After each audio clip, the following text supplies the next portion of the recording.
The train whistle pierced the autumn air as Victoria Vance clutched the crumpled letter in her trembling hands, the ink smudged by tears she'd shed during the long journey west. The Missouri landscape rolled past the window, but she barely noticed, reading the devastating words for perhaps the 100th time since receiving it 3 days ago. Regretfully, circumstances have changed. Cannot honor our arrangement. Wishing you all the best.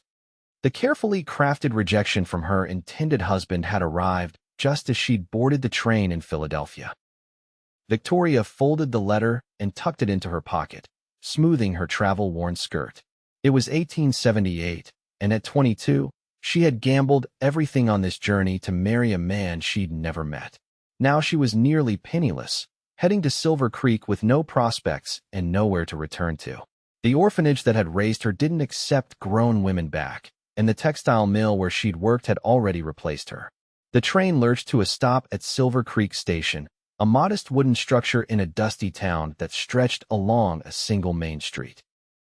Victoria gathered her single trunk and small carpet bag, her entire life packed inside them.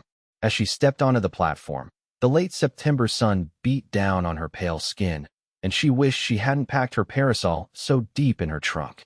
"Miss Vance," a gruff voice called from behind her. Victoria turned, hoping against hope that perhaps Albert Wilcox, her intended, had changed his mind. Instead, she faced a weathered man in his 50s with a gray-streaked beard. "Yes, that's me," she replied, straightening her shoulders. "I'm Walter Jenkins, work for the station. Mr. Wilcox asked me to give you this when you arrived." He handed her another envelope and tipped his hat awkwardly before shuffling away. Victoria's fingers trembled as she opened the envelope. Inside was a brief note and enough money for a return ticket east. "This should get you back home. Again, my apologies." "Hey, Wilcox," the tears she'd fought all morning threatened to spill. Home. She had no home, and the money wouldn't sustain her for more than a few weeks in Philadelphia while she searched for new work. She crumpled this letter too, shoving it deep into her pocket alongside the first. "Excuse me, miss. You look like you could use some help with that trunk."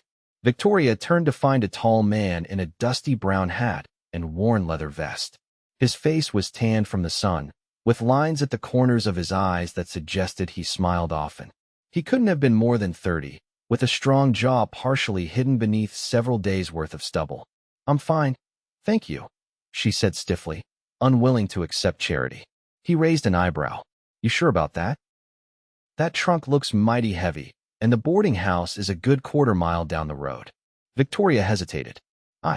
I'm afraid I don't have arrangements at the boarding house." "Oh." The man studied her more carefully, taking in her travel clothes and the way she clutched her carpet bag. Understanding dawned in his eyes. "You're one of the mail-order brides, aren't you?" Victoria felt her cheeks flush with humiliation. "I was to be married to Mr. Albert Wilcox, but it seems he's had a change of heart." The man's expression darkened. He glanced down at her hand, where the crumpled letter was still visible in her pocket. "Let me guess. He sent you a letter instead of showing up himself." Victoria nodded, unable to speak. "Typical Wilcox," he muttered, then looked at her directly. "He doesn't deserve you anyway." Something in his blunt assessment loosened the knot in her chest. "You know Mr. Wilcox?" "Everyone in Silver Creek knows Albert Wilcox. Man owns half the businesses in town." He extended his hand. "I'm Ryder Atwood. I run the livery stable." "Victoria Vance," she replied, accepting his handshake. His palm was calloused but warm. "Well, Miss Vance, seems to me you need a place to stay while you figure things out. Mrs. Peterson runs the boarding house, and she's good people. First night's on me." Victoria stiffened. "I don't accept charity, Mr. Atwood." A smile tugged at his lips. "Not charity. You can work it off. Mrs. Peterson always needs help with the washing and cooking."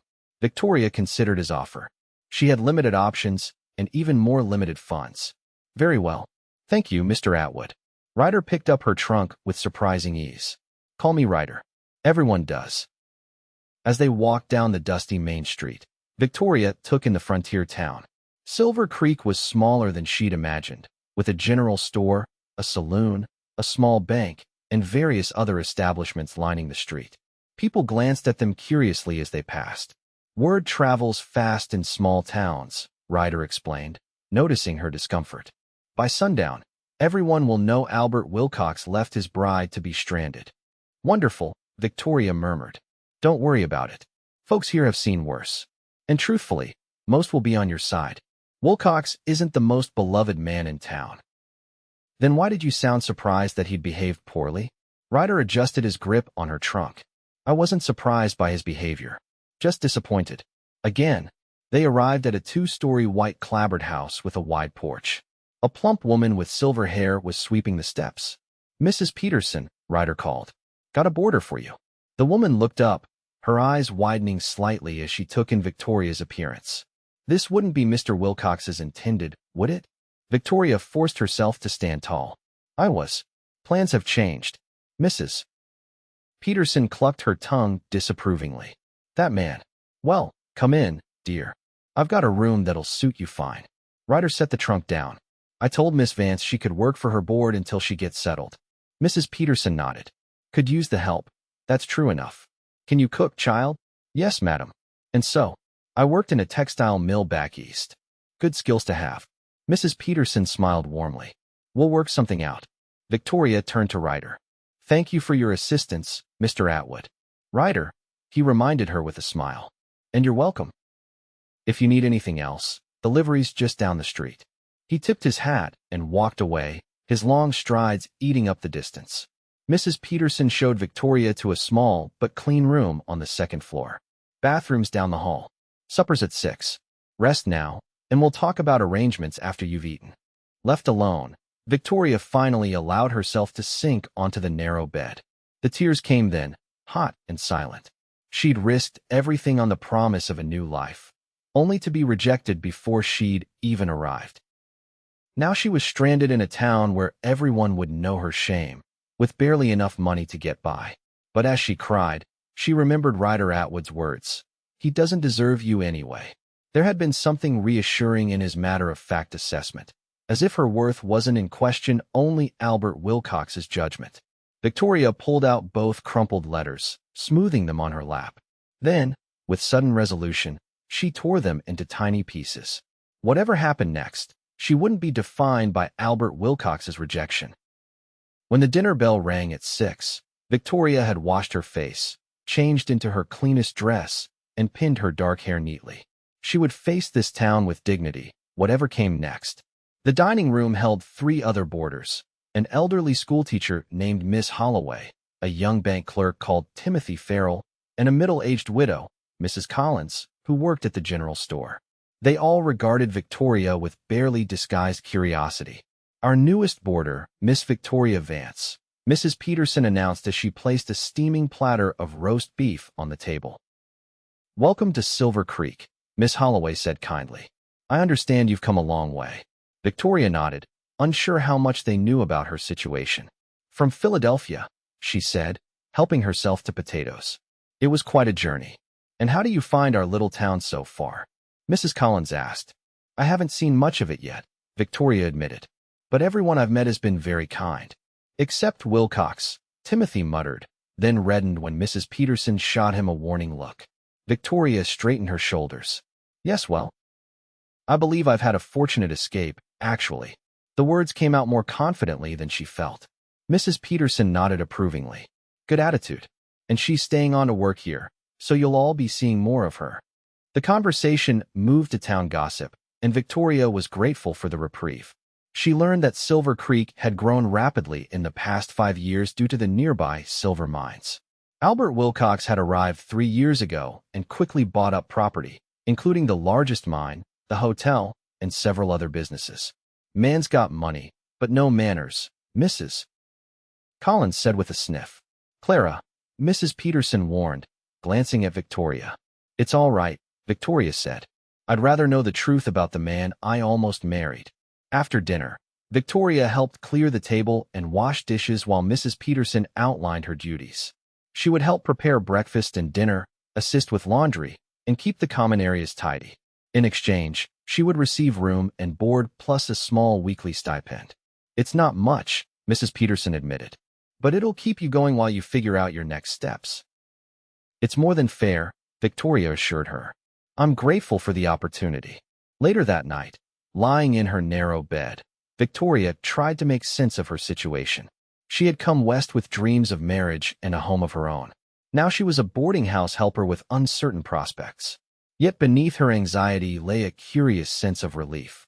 The letters she'd exchanged with Albert Wilcox had been proper but cold, focused on practicalities rather than companionship.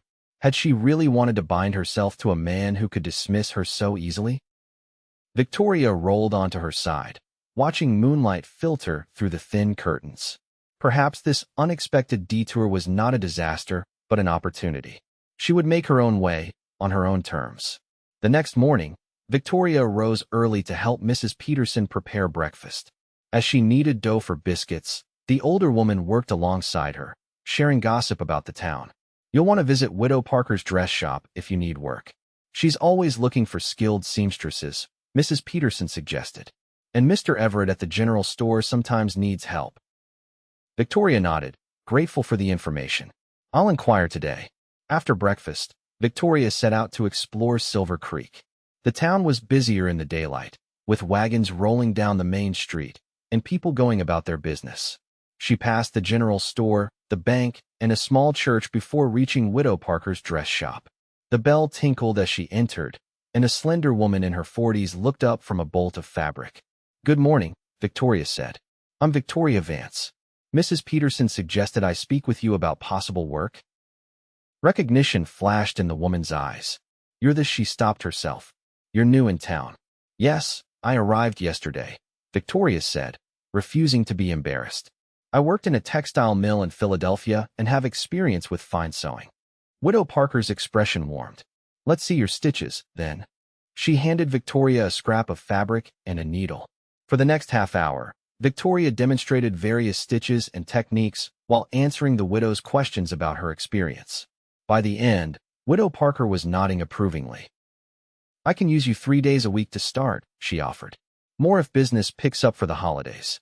They agreed on wages, and Victoria left the shop feeling lighter than she had since receiving Albert's first letter.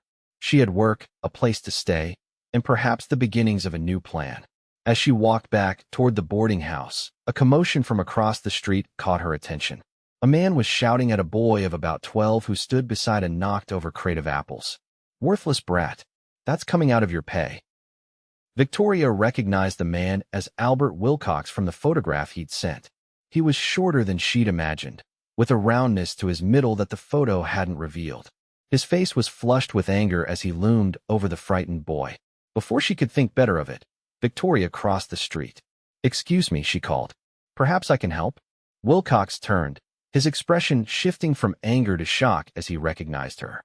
Miss Vance, he stammered. I didn't realize you were still in town. Clearly, Victoria replied coolly. She bent down to help the boy gather the scattered apples. These appear undamaged. No harm done. That's not the point, Wilcox blustered, though his tone had moderated. The boy needs to learn to be careful.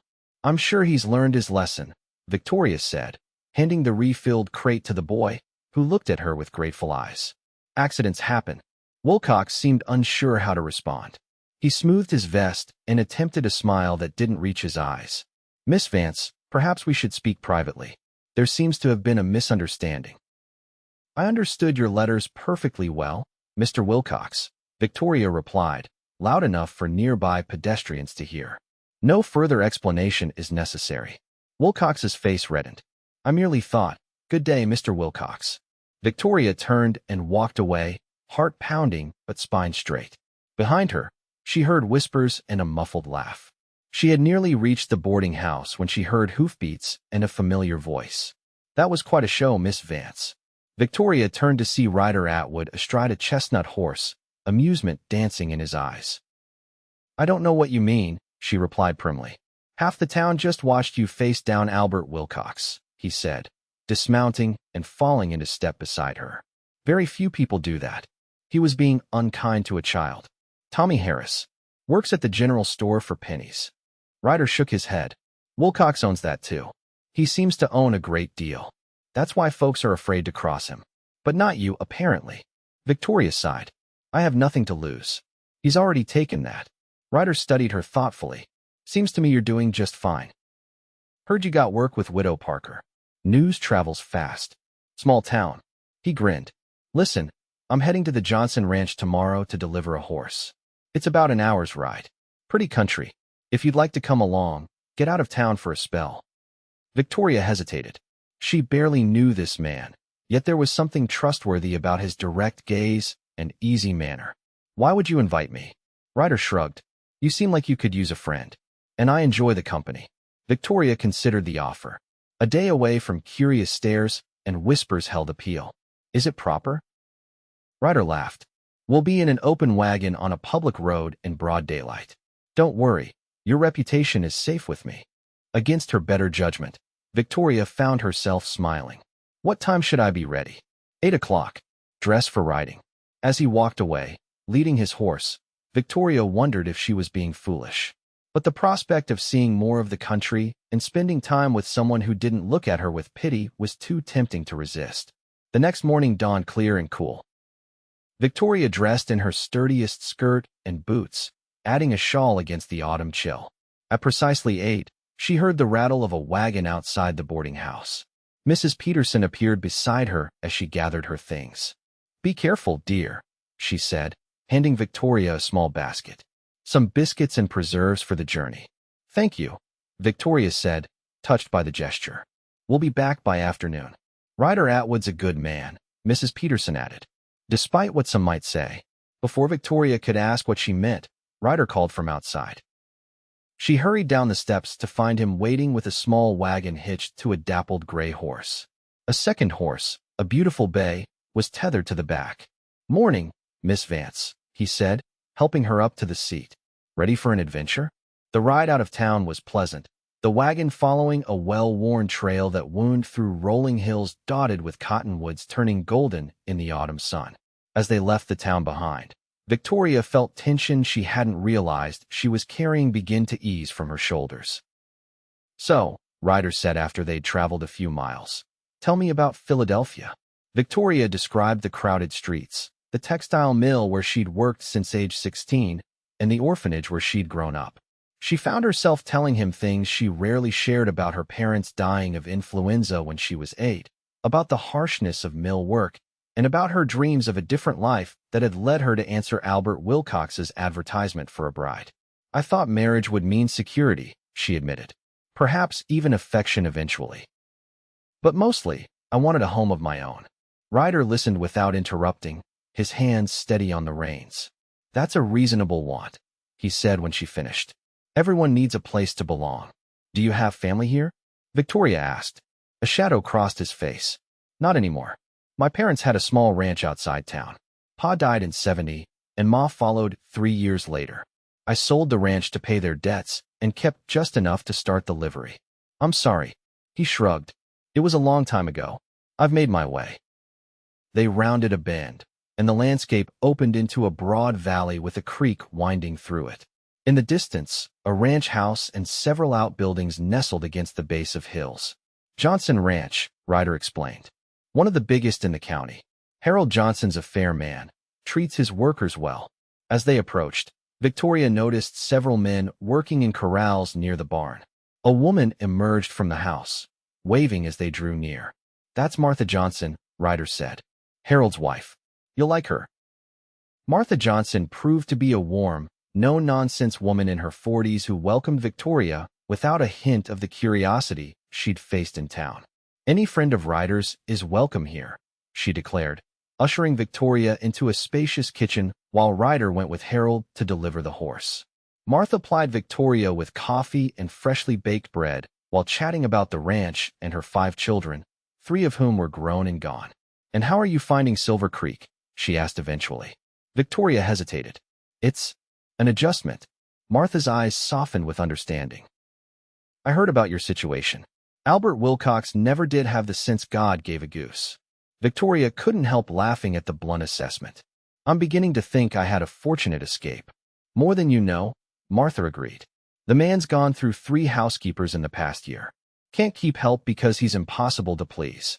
She refilled Victoria's coffee cup. But enough about him. What are your plans now?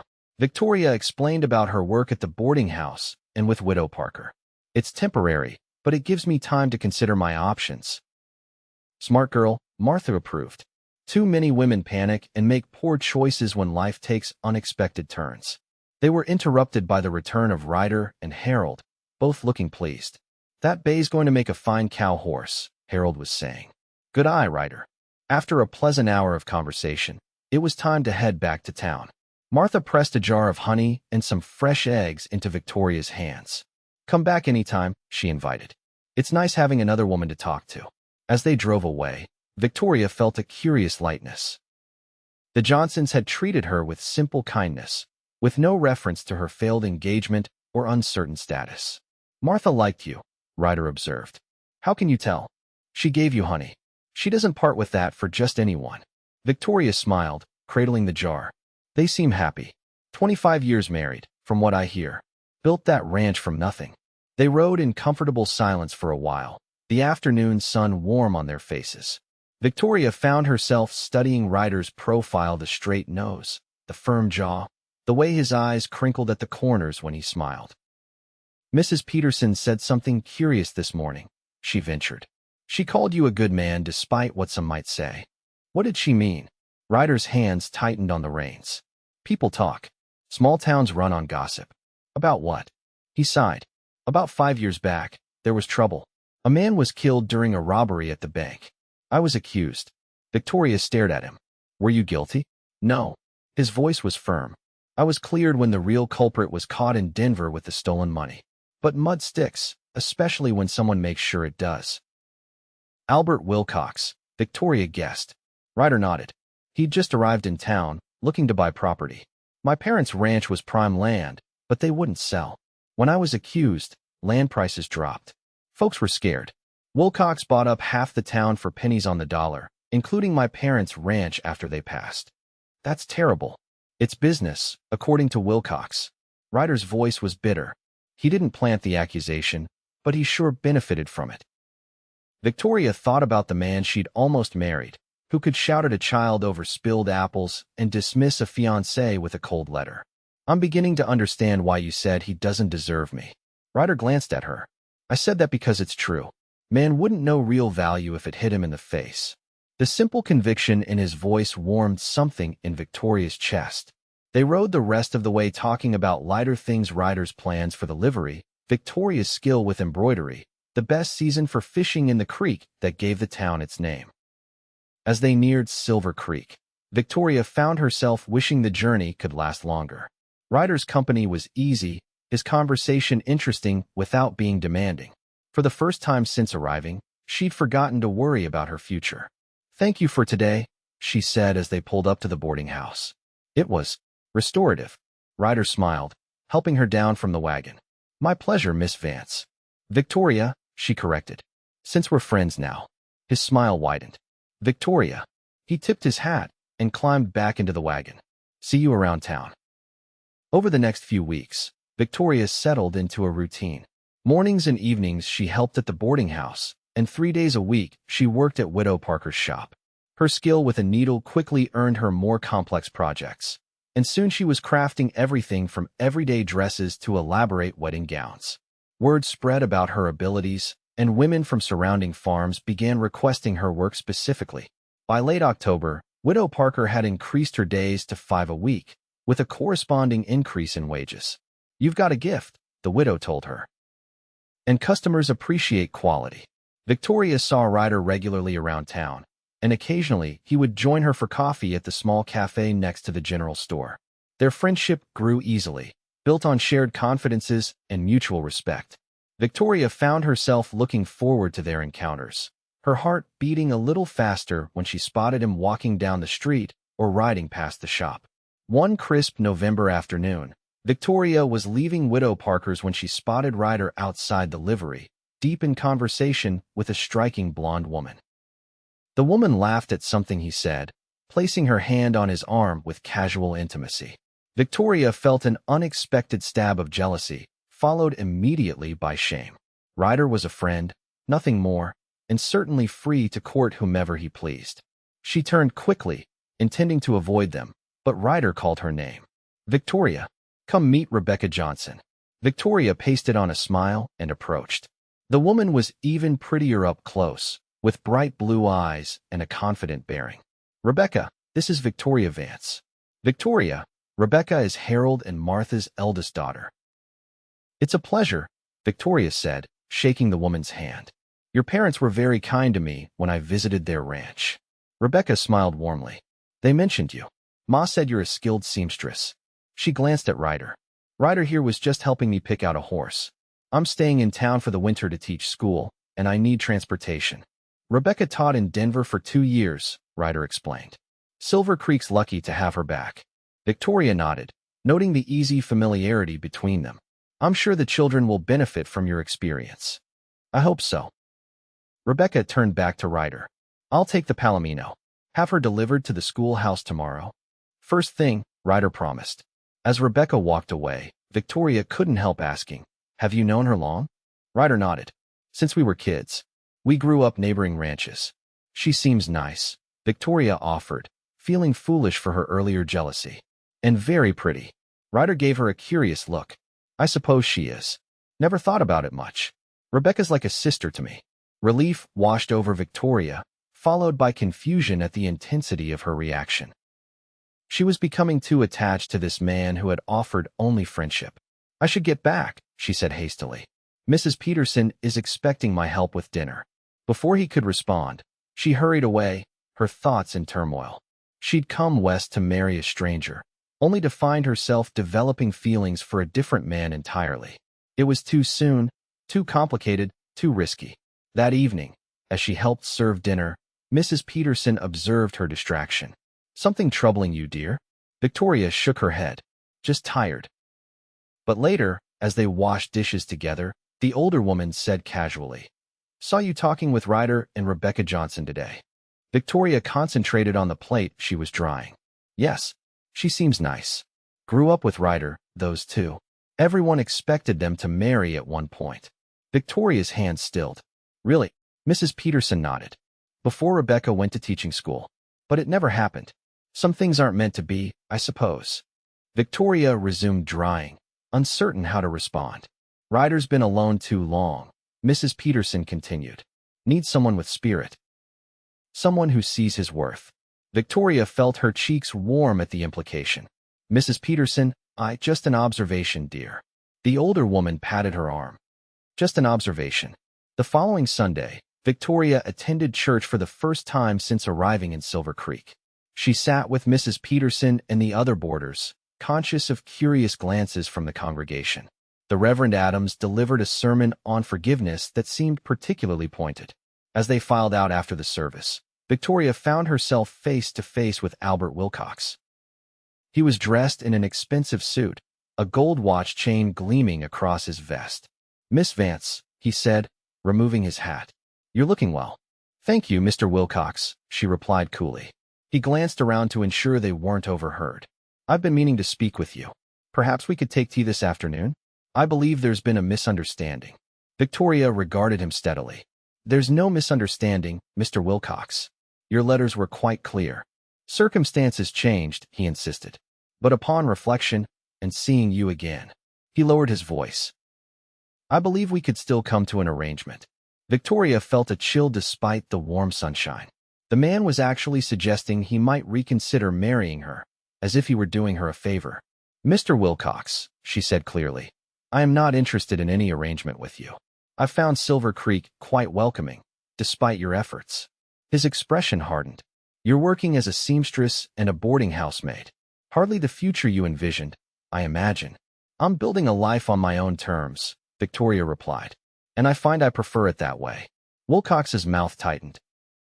Pride goes before a fall, Miss Vance. Remember that. He stalked away, leaving Victoria trembling with anger and residual fear. She had rejected him publicly, and men like Albert Wilcox didn't take rejection well. Everything all right? Ryder appeared at her side, his expression concerned. Fine, Victoria said, forcing a smile. Mr. Wilcox was just expressing his regrets. Ryder's eyes narrowed as he watched Wilcox join a group of well-dressed men near the church steps. Be careful around him. He doesn't forget slights. I can handle Albert Wilcox, Victoria assured him, though she wasn't entirely confident this was true. Ryder offered his arm. May I walk you back to the boarding house? As they strolled through town, Victoria found her spirits lifting. The day was beautiful, the autumn colors at their peak. Children played in the town square, and shopkeepers nodded greeting as they passed.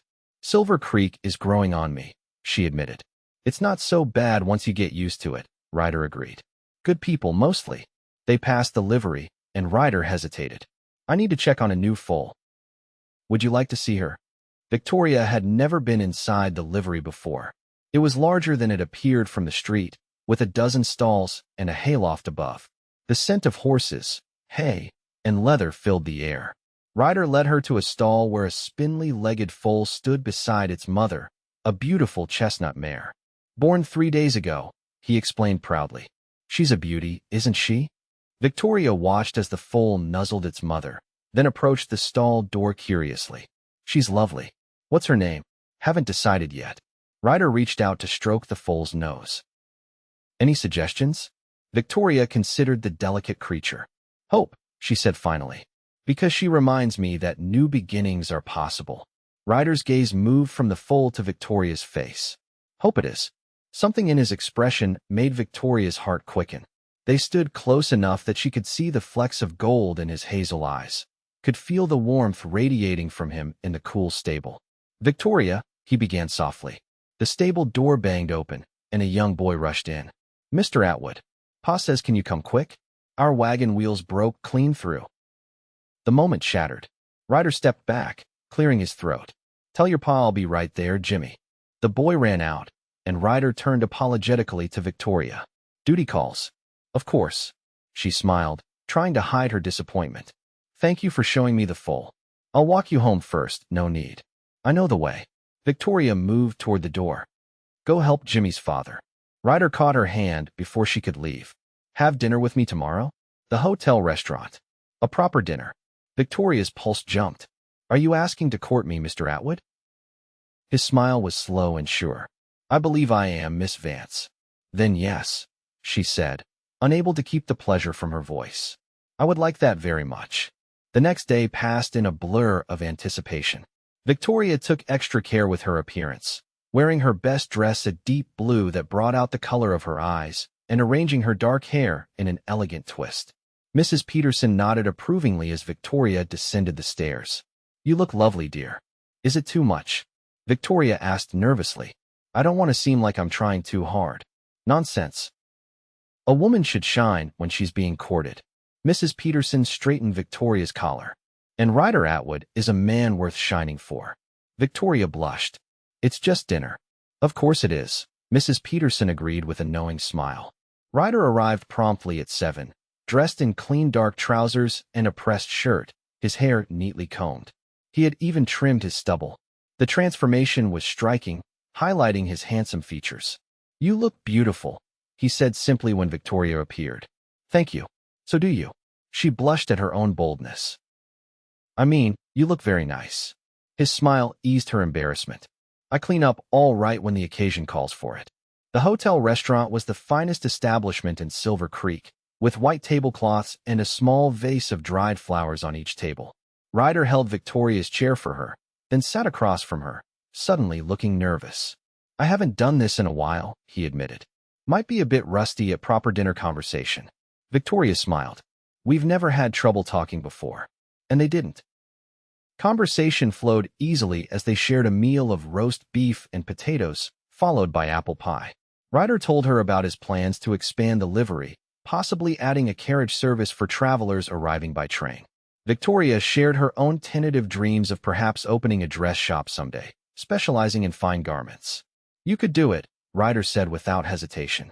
You've got the skill. Perhaps, Victoria replied. But it takes capital to start a business. You'll find a way, Ryder said with such confidence that Victoria almost believed him. As they finished dessert, Ryder grew more serious. I need to tell you something. About my past. Victoria set down her fork. You mentioned the bank robbery accusation. There's more. Ryder took a deep breath. Before that, I was engaged. To a woman named Clara. Victoria waited, sensing this was difficult for him. When I was accused of robbery, she left. Didn't even wait to see if I was innocent. Just packed up and moved to Denver with her parents. His jaw tightened. Can't blame her, I suppose. No woman wants to be tied to a suspected criminal. I would have waited, Victoria said softly, to learn the truth. Ryder's eyes met hers. I believe you would have. He reached across the table, his fingers brushing hers. That's what makes you different, Victoria. You see beneath the surface. The moment was interrupted by a commotion at the restaurant entrance. Albert Wilcox stood there, clearly intoxicated, his face flushed and his normally immaculate clothing disheveled. Well, isn't this cozy? He said loudly, weaving toward their table. The seamstress and the stable boy. Ryder rose slowly. You're drunk, Wilcox. Go home. Don't tell me what to do in my own hotel. Wilcox sneered. His gaze shifted to Victoria. You didn't waste any time, did you? Couldn't get the owner, so you settled for the help. Victoria felt herself flush with anger and humiliation. Other diners were staring, some with pity, others with undisguised interest in the drama unfolding. Mr. Wilcox, you're making a scene, she said as calmly as she could. Please leave us alone. Leave you alone? After you rejected my generous offer? Wilcox laughed bitterly. Do you know what she is, Atwood? Damaged goods. A desperate woman who came west to marry a stranger. Ryder's fists clenched. That's enough. The truth hurts, doesn't it? Wilcox swayed slightly. She's using you, just like she tried to use me. A woman like that. Ryder moved with surprising speed, gripping Wilcox's arm and steering him forcefully toward the door. I said that's enough. The hotel manager hurried over, apologizing profusely to Victoria while Ryder escorted a still protesting Wilcox outside. Victoria sat frozen, acutely aware of the stares and whispers around her. When Ryder returned a few minutes later, his expression was tight with barely controlled anger. I'm taking you home, he said quietly. Victoria nodded, unable to speak. They left the restaurant in silence, Ryder's hand at the small of her back, protective and steady.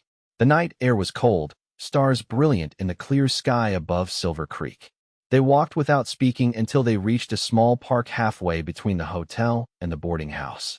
I need a minute, Ryder said, leading her to a bench beneath a large oak tree. They sat, and Ryder ran a hand through his hair.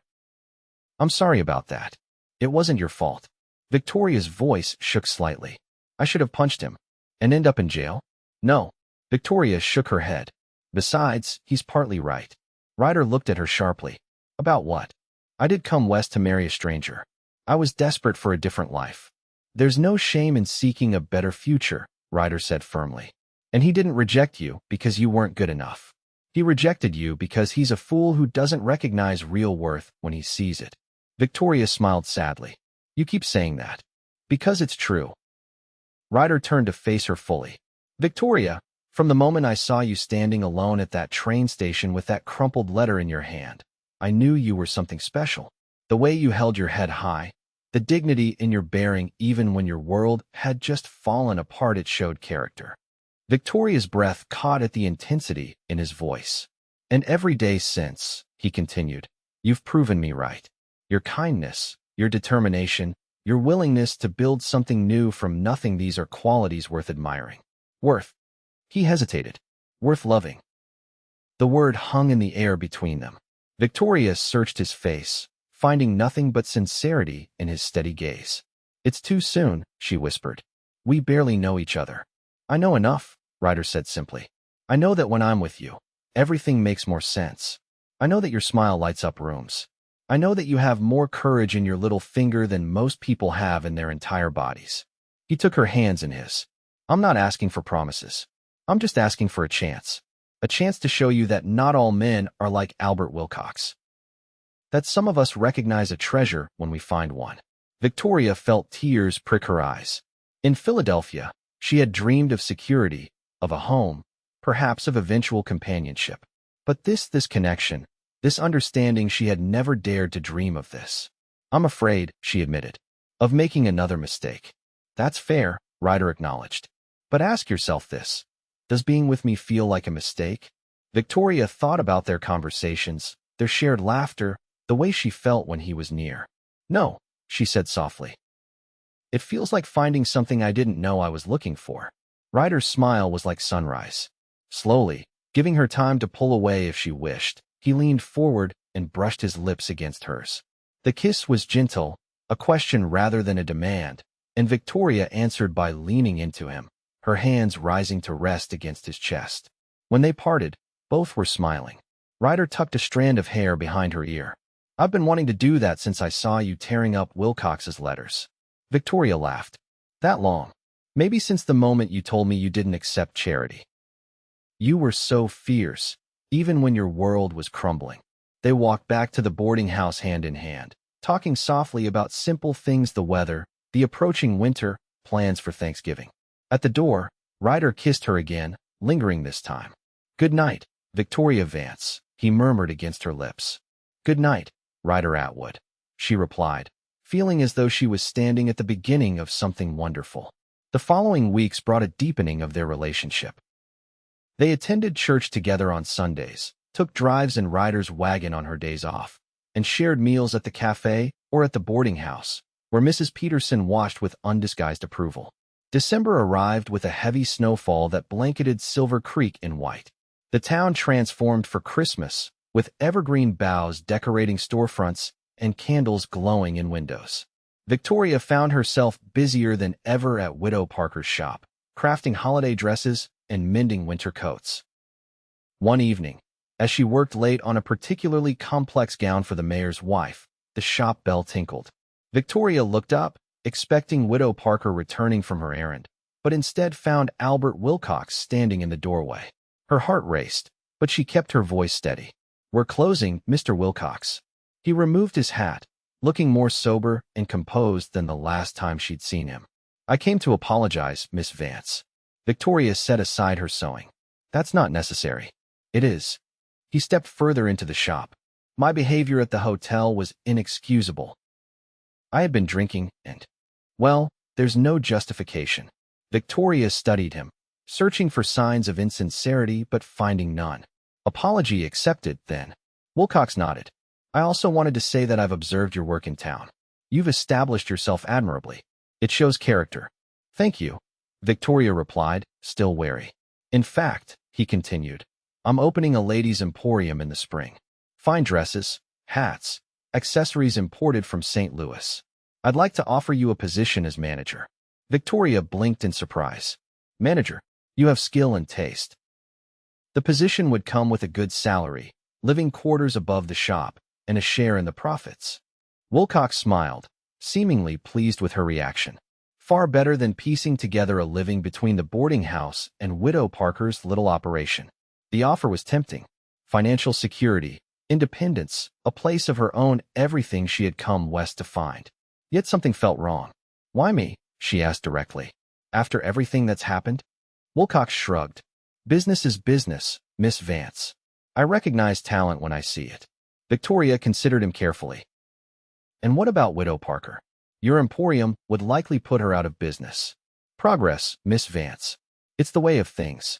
He placed his hat back on his head. "Think about it. I'll need an answer by the new year." After he left, Victoria sat motionless, her mind racing. The opportunity was exactly what she needed to establish herself permanently in Silver Creek. Yet accepting would mean working for a man she neither liked nor trusted, and potentially harming a woman who had shown her nothing but kindness. When Ryder arrived to walk her home, he immediately noticed her distraction. "What's wrong?" Victoria told him about Wilcox's visit and offer. Ryder listened without interrupting, his expression growing increasingly troubled. "It's a trap," he said when she finished. "How so?" "It seems like a genuine business proposition."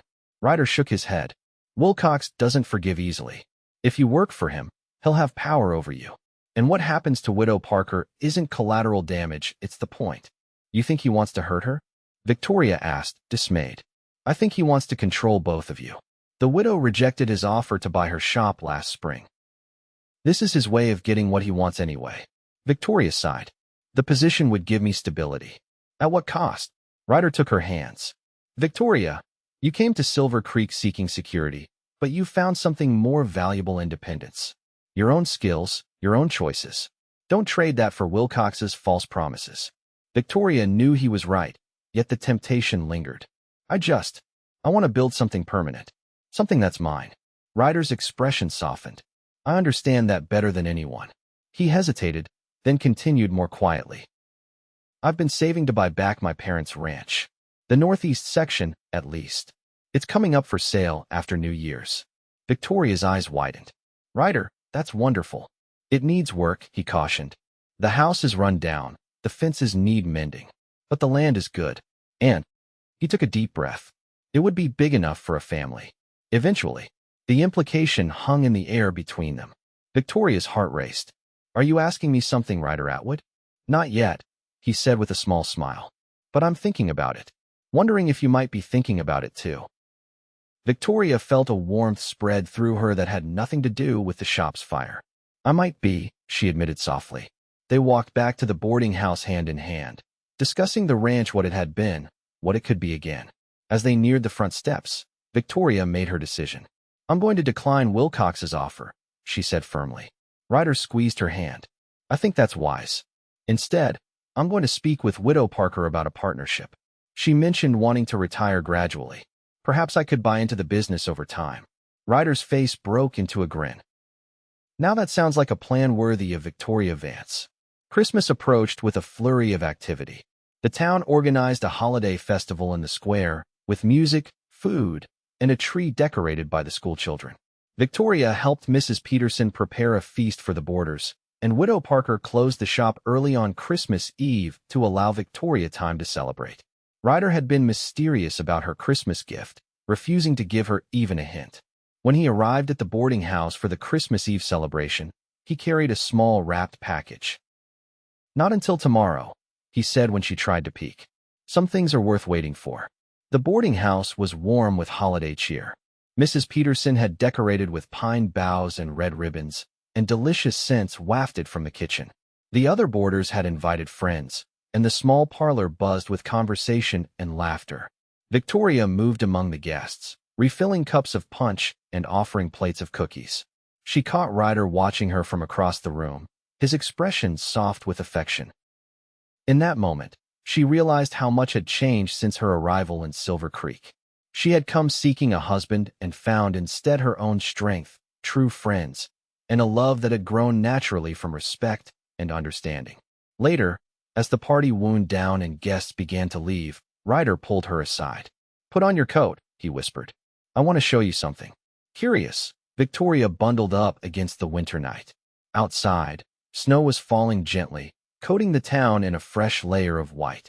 Ryder led her to a waiting sleigh, helping her up onto the seat. Where are we going? She asked as he settled beside her and took up the reins. You'll see. He clicked to the horse, and the sleigh moved smoothly through the quiet streets.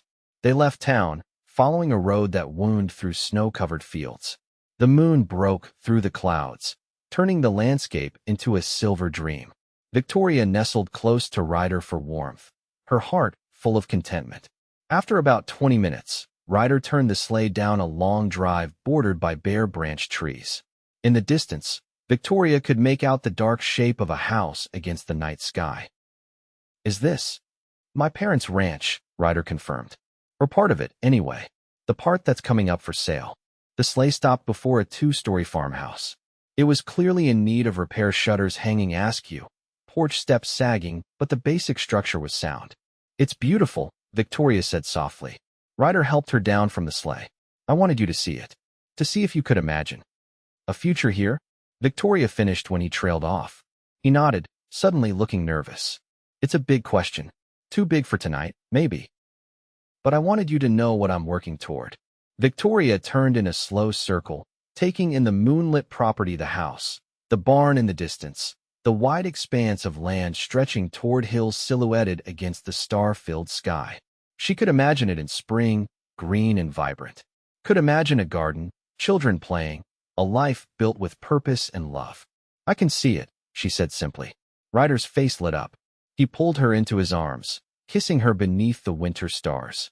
When they parted, he pressed his forehead to hers. Merry Christmas, Victoria. Merry Christmas, Ryder. On Christmas morning, Victoria woke to find a small box outside her door. Inside was the package Ryder had brought to the party, along with a note. Open this before church. With trembling fingers, Victoria unwrapped the gift. Inside was a small silver locket on a delicate chain.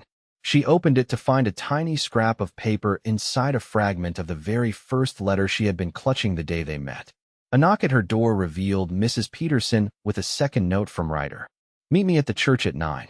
Dress warmly." Victoria was puzzled, but did as instructed, wearing her best winter dress and the new locket. When she arrived at the church, she found it decorated for the holiday service, but empty except for Ryder, who stood at the altar in his Sunday best, and Reverend Adams, who wore a knowing smile. "What's happening?" Victoria asked as Ryder took her hands. "I was going to wait until the ranch was mine," Ryder explained. "Do this properly." But then I realized something important. He brushed a strand of hair from her face. "Life doesn't wait for perfect moments. We make moments perfect by how we live them." He reached into his pocket and withdrew a simple gold ring. "Victoria Vance, you came to Silver Creek looking for a husband, and I thank God every day that Albert Wilcox was fool enough to let you go, because it gave me the chance to find you, to know you, to love you." Victoria's eyes filled with tears as Ryder dropped to one knee. "You held a crumpled letter the day we met, and I told you he didn't deserve you. Now I'm asking if I do. If you'll let me spend the rest of my life trying to be worthy of you." His voice was steady, his eyes never leaving hers. "Will you marry me, Victoria? Build a life with me? Make this ranch a home again?" Victoria's heart felt too full for her chest. 6 months ago, she had traveled west to marry a stranger for security. Now she was being offered so much more, a partnership based on mutual respect and genuine love. "Yes," she whispered, then louder. "Yes, Ryder Atwood. I will marry you." Ryder slipped the ring onto her finger, then stood and pulled her into a kiss that held all the promise of their future together. Reverend Adams cleared his throat. "Well, since we're all here and it's Christmas, how would you two feel about making this official today?" Victoria gasped. "Today? But there's no preparation, no perfect moment except the one we make," Ryder finished for her. He studied her face. "Unless you want to wait, plan a bigger celebration." Victoria thought about it for only a moment. "No, today is perfect." She squeezed his hands. "But what about witnesses?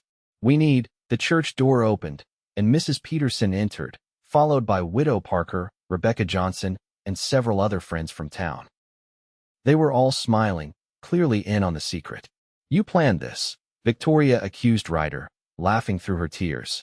"Hoped for it," he corrected. "But the decision was always yours." The simple ceremony was more meaningful than any elaborate wedding Victoria could have imagined. Standing before friends who had become family, promising her life to a man who had earned her trust and her heart, Victoria felt a sense of rightness she had never experienced before. After the ceremony, they gathered at the boarding house for Christmas dinner. Mrs. Peterson had outdone herself, preparing a feast to celebrate both the holiday and the unexpected wedding. Toasts were offered, stories shared, and laughter filled the rooms. In a quiet moment, Victoria slipped outside to the porch, needing a moment to absorb the whirlwind of the day. Ryder found her there, wrapping his coat around her shoulders against the winter chill. "Having regrets?" he asked softly, only half joking. "Not a single one," Victoria assured him, leaning into his embrace. "I was just thinking about that day at the train station. How lost I felt. How certain I was that everything had gone wrong. And now I know it was everything going right."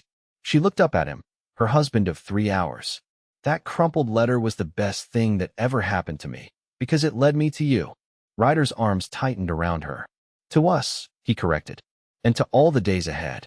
As they returned to the warmth and celebration inside, Victoria caught a glimpse of their reflection in the window glass, Ryder tall and straight beside her, her own face glowing with happiness. Not a mail-order bride any longer, but a woman who had found her place, her purpose, and her love in the heart of the Wild West. Spring came early to Silver Creek that year. By March, the snow had melted, and the first green shoots were pushing through the soil.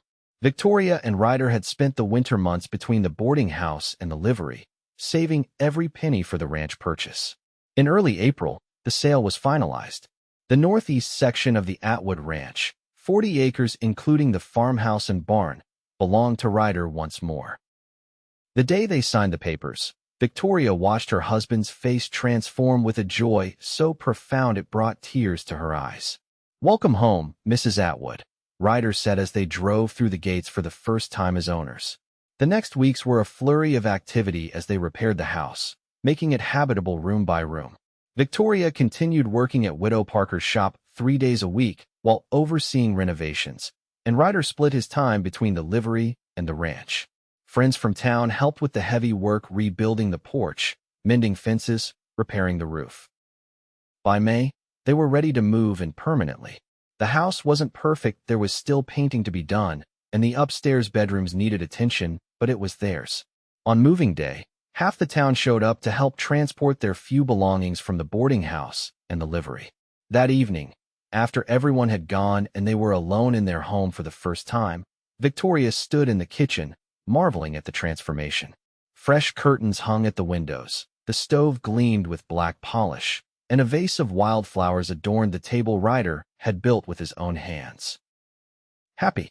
Ryder asked, coming up behind her and slipping his arms around her waist. "Beyond words," Victoria replied, leaning back against his chest. "If someone had told me a year ago that this would be my life, I never would have believed them." Ryder pressed a kiss to her temple. Sometimes the best things are the ones we don't plan for. As summer blossomed, so did their ranch. Victoria planted a garden that yielded vegetables for their table and flowers that brightened the yard. Ryder acquired 2 milk cows, a dozen chickens, and a promising start to a horse breeding operation with 3 mares and a stallion. They worked from dawn until dusk most days, falling into bed exhausted but deeply satisfied. One hot August afternoon, Victoria was closing the shop when Albert Wilcox appeared at the door. She hadn't spoken to him since declining his job offer 8 months earlier. His Ladies' Emporium had opened as planned in April, but was struggling to attract customers despite its fancy imported goods. "Mrs. Atwood," he greeted her formally. "You're looking well. Married life agrees with you." "Thank you, Mr. Wilcox," Victoria replied cautiously. "What can I do for you?" He removed his hat, looking uncomfortable. "I've come to make you an offer." "For the shop?" Victoria blinked in surprise. "This isn't my shop to sell, Mr. Wilcox. You'd need to speak with Mrs. Parker." "I did." Wilcox shifted his weight. "She says the decision is yours now, that you're to inherit the business when she retires at Christmas." This was news to Victoria. She and the widow had discussed partnership, but full ownership had never been mentioned. "I see," she said carefully. "And you want to buy it?" "I'm prepared to make a generous offer." Wilcox named a sum that made Victoria's eyes widen. "My emporium needs your expertise, and frankly, this town isn't big enough for 2 ladies' clothing establishments." Victoria considered the man before her. He looked older somehow, less imposing than he had when she first arrived in Silver Creek. Success had eluded him in this venture, and he was trying to buy his way out of failure. "I'm not interested in selling, Mr. Wilcox," she said firmly. "But I am interested in buying your imported fabrics at a fair price. My customers would appreciate the quality, and it would allow you to recoup some of your investment." Wilcox stared at her, clearly not expecting this counteroffer. "You've changed, Mrs. Atwood." "I've grown," Victoria corrected. "There's a difference." After a moment, Wilcox nodded. "I'll have my clerk prepare an inventory of the fabrics. We can discuss terms next week." As he turned to leave, Victoria called after him. "Mr. Wilcox?" He paused, looking back. "Thank you for sending that letter last September. It was the best thing that could have happened to me." For the first time since she'd known him, Albert Wilcox smiled genuinely. "Sometimes our biggest mistakes lead to unexpected blessings, Mrs. Atwood." For both parties. After he left, Victoria locked the shop and headed home, mulling over this strange encounter and the news about the widow's intentions. The walk to the edge of town where Ryder waited with their wagon was a familiar one now, as was the drive out to their ranch with the sunset painting the sky in brilliant orange and pink. Home. Such a simple word for such a profound concept. Victoria had searched for it all her life in the orphanage, in the cramped rooms she'd rented in Philadelphia, in the promise of marriage to a stranger. Now she had found it, not just in a place but in a person, in a community, in herself. As the wagon crested the final hill and their farmhouse came into view, Ryder reached for her hand. "Got something to tell you," he said, an unusual nervousness in his voice. "What is it?" Victoria asked. "Is something wrong?" "No, not wrong at all." Ryder guided the horses to a stop and turned to face her fully. I heard from the bank today. They've approved our loan to buy the south pasture. Victoria gasped. They had been saving for this expansion since moving in, but hadn't expected to qualify for a loan so soon. Ryder, that's wonderful. 20 more acres, he confirmed, grinning. Room for the herd to grow. Victoria threw her arms around him, laughing with delight. We're going to need a bigger barn. And maybe a bigger house too, Ryder said more quietly. When Victoria pulled back to look at him questioningly, he continued, for when the family grows. Victoria's hand went instinctively to her stomach. Are you asking or telling Mr. Atwood? Ryder's eyes widened. Are you? 2 months, I think, Victoria confirmed, joy bubbling up inside her. I wanted to be sure before I told you. Ryder whooped loud enough to startle the horses, then gathered Victoria in a gentle embrace. A baby, he whispered against her hair. Our baby. As they continued home, planning and dreaming in the golden light of sunset, Victoria thought about the journey that had brought her here. The mail-order bride with the crumpled letter had found something far more precious than security.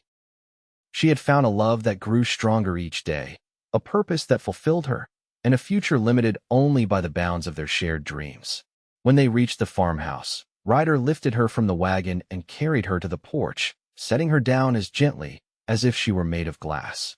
Welcome home, Mrs. Atwood, he said, just as he had on that first day. Victoria reached up to touch his beloved face. I am home, she replied simply, wherever you are. As the first star appeared in the darkening sky, they stood together on the threshold of the home they had rebuilt, gazing out at the land they had reclaimed, anticipating the future they would create one day, one season, 1 year at a time.